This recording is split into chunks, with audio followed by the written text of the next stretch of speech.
অবশ্যই আমাদের চ্যানেলটি সাবস্ক্রাইব করে নেবেন এবং সাথে নোটিফিকেশন বেলটিও অন করে দেবেন। তাহলে চলুন আজকের ভিডিও শুরু করা যাক। চিড়িয়াখানার ভেতরে প্রবেশ করি, এর অসাধারণ প্রাকৃতিক শোভা আপনাকে মুগ্ধ করবেই। সবার প্রথমেই আমরা দর্শন করে নেব বাঙালির গর্ব তথা ভারতের জাতীয় পশু রয়্যাল বেঙ্গল টাইগার।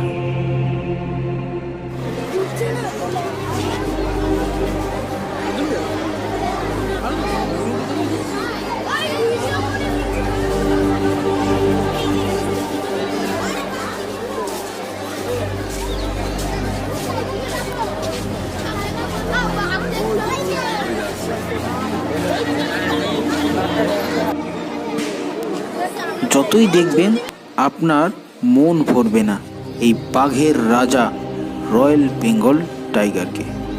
চিড়িয়াখানায় প্রবেশ করেই আপনার দর্শন হবে এই অসাধারণ জীবটি।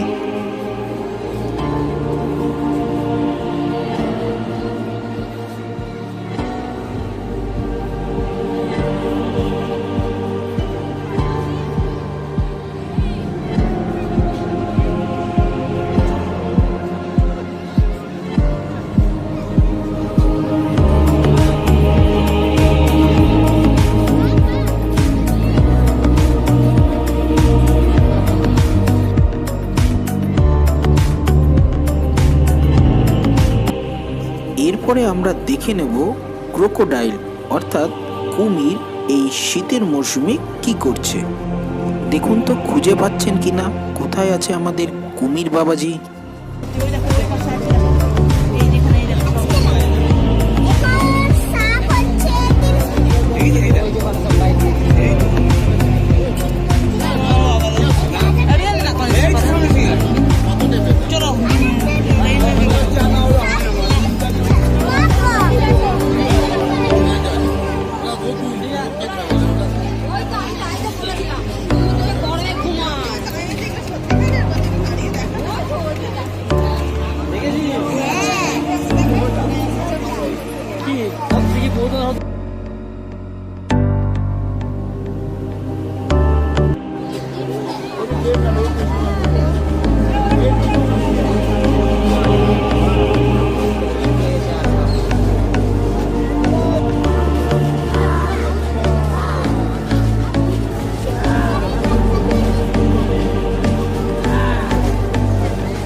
এরপরে আমরা চলে যাব সরীসৃপ ভবনে।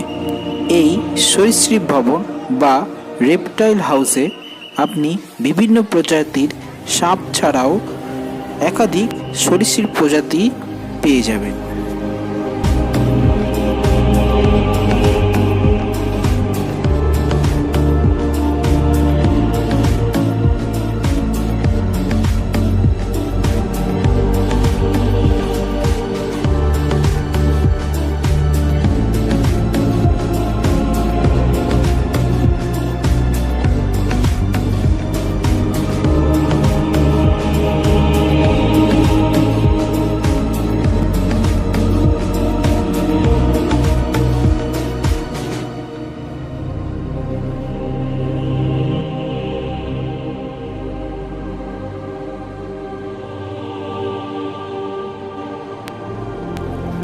এরপর আমাদের চোখে পড়ল দুটি বিশালাকার কচ্ছপ। পশ্চিমবঙ্গের মুখ্যমন্ত্রী মাননীয় মমতা বন্দ্যোপাধ্যায় এই জায়েন্ট কচ্ছপ দুটির নাম রাখেন কথা ও কলি।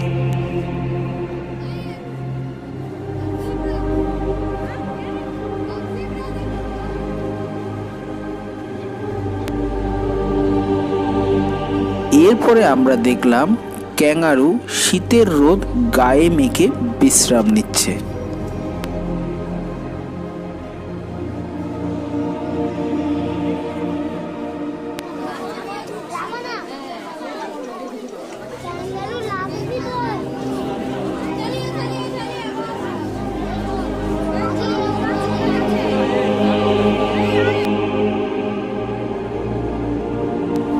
এরপরে স্লথ ভাল্লুক ভারত ও শ্রীলঙ্কার গভীর জঙ্গলে, যেখানে অত্যাধিক খাদ্যের যোগান পাওয়া যায়, সেই অঞ্চলে এই স্লথ ভাল্লুক বসবাস করে।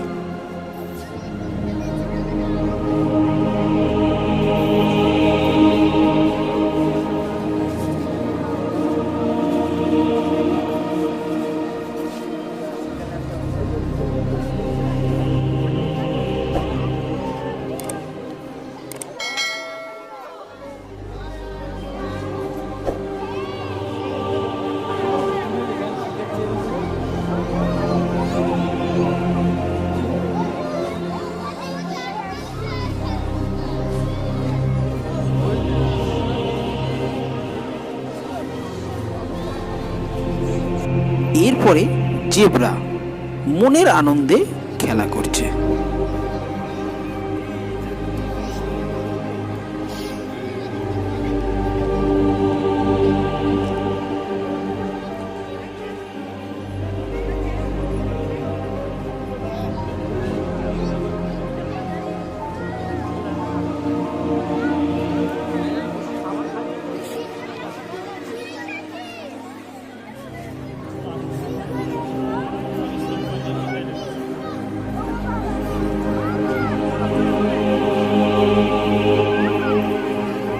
আচ্ছা, কেউ বলতে পারবেন যে এই শিম্পাঞ্জিটি এত গভীরভাবে কি বা কার চিন্তা করছে?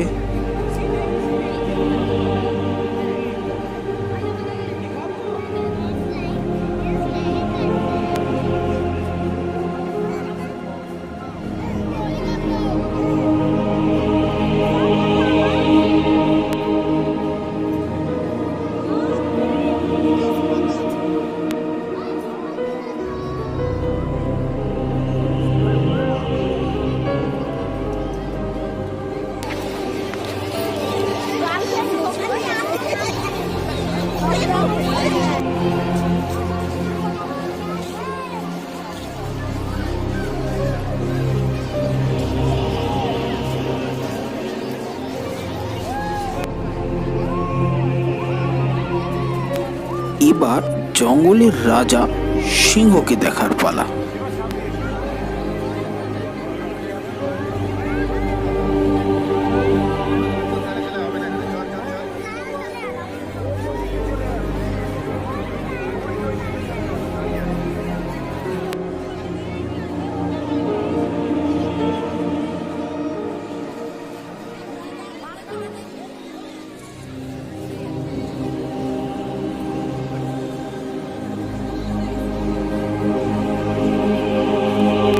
জিরাফের গলা লম্বা তা আগেই জানতাম, কিন্তু তা যে এতটা লম্বা তা বাস্তবে এত কাছ থেকে না দেখলে হয়তো তা বোঝা সম্ভব হতো না।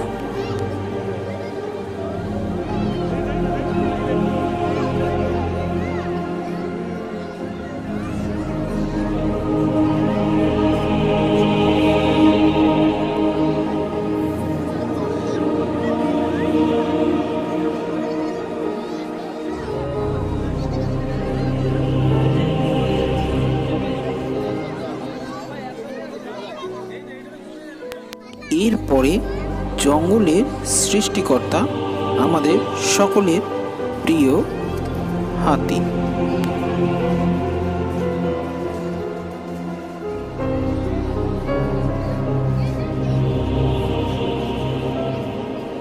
আর জলহস্তী এক পলকের জন্য মুখটি তুলে সেই যে জলের তলায় ডুব দিল, আর কখন উঠবে তা সেই জানে।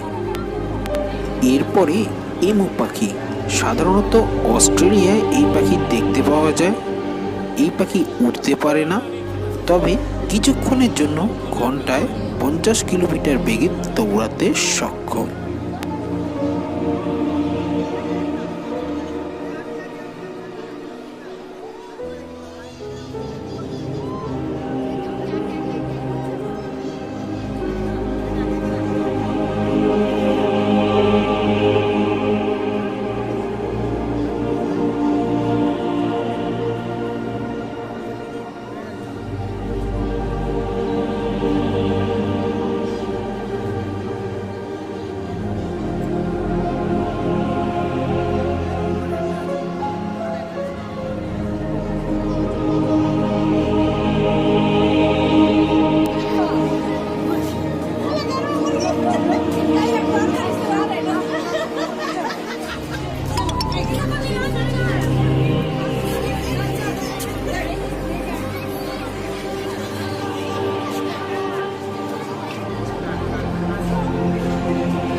আমাদের জাতীয় পাখি ময়ূর।